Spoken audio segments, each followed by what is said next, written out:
Sud Radio Berkov dans tous ses états. Et c'était avant, hein, c'était presque la guerre 14-8. Il y avait des poinçonneurs dans le métro.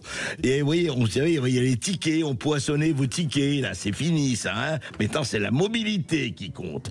Et c'était Serge Gainsbourg, bien sûr, dans le poinçonneur des Lilas. Qu'est-ce qui se passe? Eh bien, dimanche dernier, Salomé Ferrari, une journaliste BFM TV, eh bien, elle a reçu une amende de 150 €. Quoi, hein. Attendez, dans le métro, même pas dans les wagons, hein, dans les stations de métro. Voilà, c'est très simple, je vous raconte rapidement. Donc, elle se rend dans l'après-midi au magasin Plantes pour tous, une jardinerie à bas coût qui propose des plantes. Voilà, elle trouve son bonheur pour 70 € une Strelizia appelée oiseau de paradis, une jolie plante qu'elle souhaite installer dans son salon. Donc, elle s'apprête à rejoindre l'arrêt Gambetta sur la ligne 3 depuis la station République avec son ami. Elle croise une agence de la RATP qui lui demande de présenter ses papiers et son passe Navigo. Et évidemment, elle avait sa plante en main. Et à ce moment-là, il dit, elle était dans le couloir, même pas sur le quai ni dans le métro. Et elle demande pourquoi on la contrôle. Et lui dit, voilà, vous n'avez pas le droit, effectivement, de passer dans le métro avec une plante, donc je vous fais un PV. Oui, oui.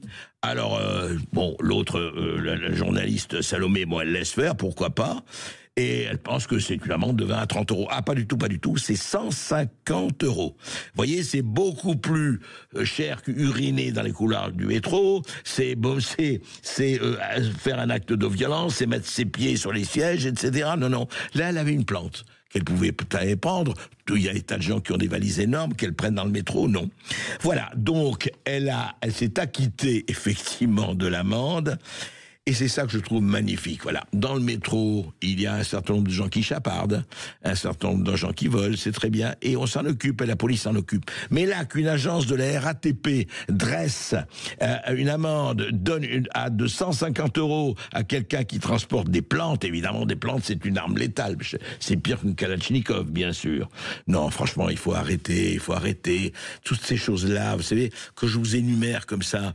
Quelquefois, on se dit, bon, on a envie d'en rire, de peur d'être obligé d'en pleurer, mais c'est quand même pathétique, c'est pathétique, c'est tout ce qu'on a trouvé pour ramasser de l'argent. Évidemment, on a 3 000 milliards de dettes, mais ça va être compensé parce que l'État a soutiré 150 € à Salomé, la journaliste de BFM TV. C'est pas magnifique, ça, on vit une époque formidable.